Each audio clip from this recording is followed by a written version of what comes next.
दोस्तों आज power star Pawan Singh का आज न्यू गाना आया था जिस गाने का नाम है खिलाड़ी नईकी दोस्तों।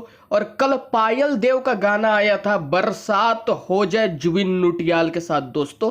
लेकिन दोनों गाने में दोस्तों दोनों ही गाने जबरदस्त है।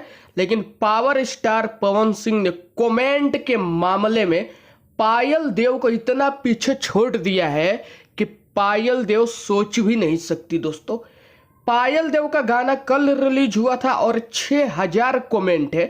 वहीं पे पावर स्टार पवन सिंह का गाना आज रिलीज हुआ था और 15000 कमेंट हो गया दोस्तों।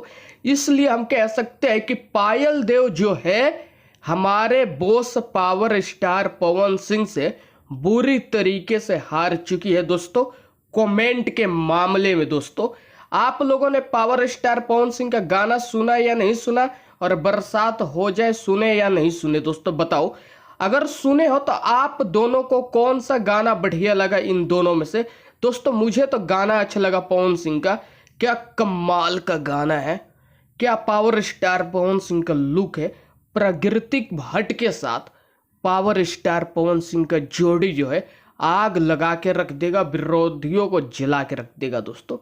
ऋतिक सिंह ने भी बहुत कमाल का काम किया है इस गाने में, जो कि पावर स्टार पवन सिंह के ही भाई है दोस्तों। अगर वीडियो अच्छी लगी तो इस वीडियो को शेयर कर दो और पवन सिंह के फैन तक पहुंचा दो।